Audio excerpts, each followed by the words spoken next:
The Bahamas was beyond our wildest dreams. But there's cries for help coming in from all over the world.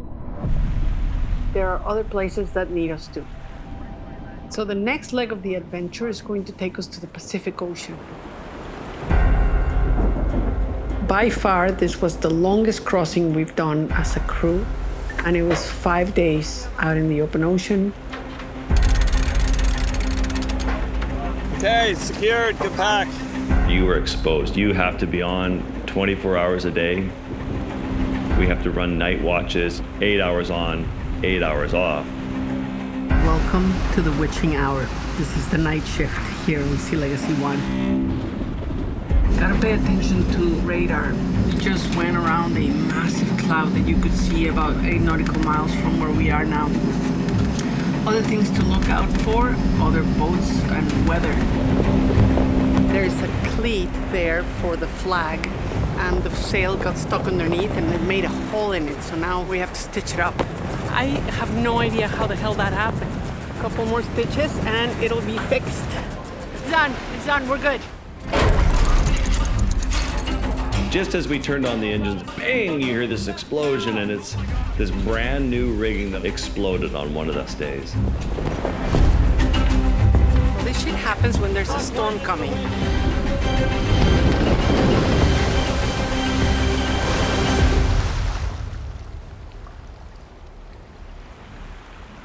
Really, it's 900 nautical miles with strong winds, strong currents. You are exhausted by the end of it. Paul and I have been on this boat for almost 10 months. So as we were getting closer to Panama, you could just feel it's time to go home.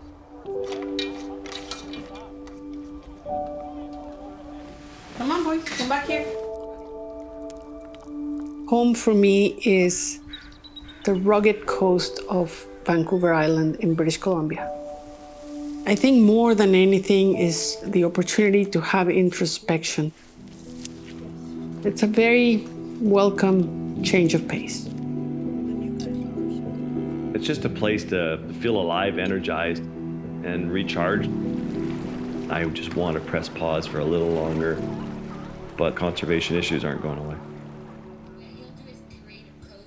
SeaLegacy is not just Paul and I, it's this large community of people with the same inspiration to restore health and abundance to our oceans.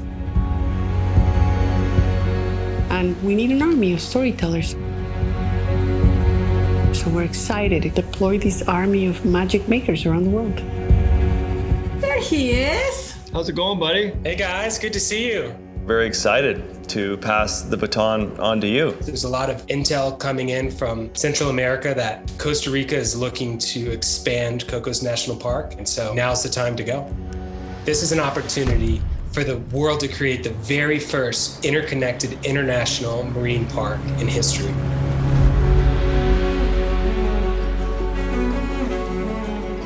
Cocos Island, 300 miles off Costa Rica. It has all this mystique and mystery surrounding it. Pretty treacherous, there's shipwrecks around here. You show up this time of year, it's the rainy season, so it's always veiled in clouds. Its history is really known for its buried treasures and pirate history, and it's like the original Treasure Island. It's eerie, but it's beautiful. I mean, that's why it's so green, it's so lush, it's so full of life. And it's one of the most biodiverse places on the planet.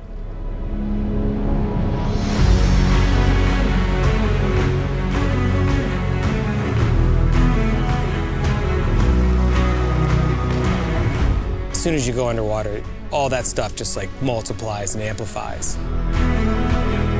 One of the first people to come dive here and document this place was Jacques Cousteau. He said this was the most beautiful island in the world. I think he called it the sharkiest place in the world. This place has always been a benchmark in the Pacific for the health of shark populations. If Jacques could see what it looked like now, it would be devastating. This place was just fished. It was unregulated for so long. It wasn't even until the 2000s that any part of this ocean was protected. So you just think about how many ships fishing all day long on these popular dive sites, and they're drifting their long lines into the park. They're catching everything. Think of the impact that that can have.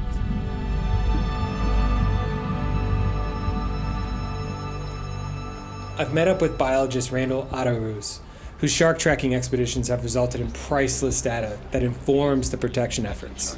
Yeah. Because this will tell you how close you are to a shark that you can follow it in a boat. You know, I produce this information, and then as a scientist, it's my duty to publish it. But it gets published in scientific journals, and who reads these scientific journals? Other scientists. And that's where we really need the help of communicators like Andy, because those images that capture the feeling that we need to transmit. The people that I want to be inspired, to be hit emotionally, are people that sign these into laws. And if they can connect just in that moment with the image with some pride, that can help inform their decision. They could be like, yes, we can't lose this. But getting these images and getting that tracking data is very difficult. I can't control a camera properly in these conditions. You're holding on for dear life in ripping current. In most cases, you just have one hand. I'm usually like a manual shooter. I want to control ISO, aperture, and shutter speed. I'm letting the A1 make all those decisions, including focus. It's been awesome. It's better if you're focused on being a good diver. Let the camera make the decision. But yeah, I mean, we've had dives where we saw 0 sharks at the sharkiest place in the Pacific. Conditions, you never know, but you should be able to see sharks here. I don't know what's going on, but basically as void of life as I've ever seen Cocos Island. But things change quick around here. I mean, we'll keep circling the island, we'll find good conditions, we'll find the sharks, and hopefully get what we came here to shoot.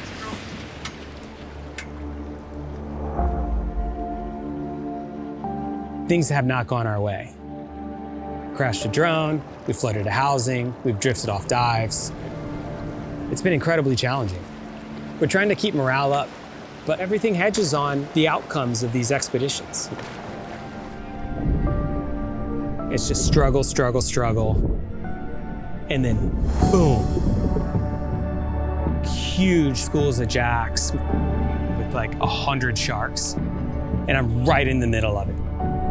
One of the biggest wildlife scenes I've ever been part of.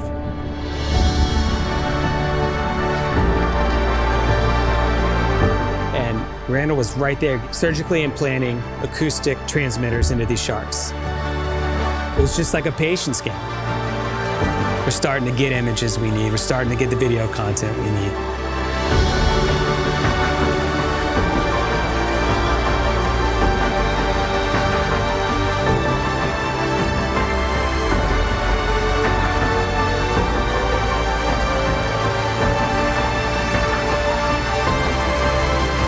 Capturing these images and gathering this migration data is only the first step. We know what we need to protect. Now it's up to Costa Rica's leaders to do the right thing. Our work here is far from done, but Cocos is only one piece of the puzzle.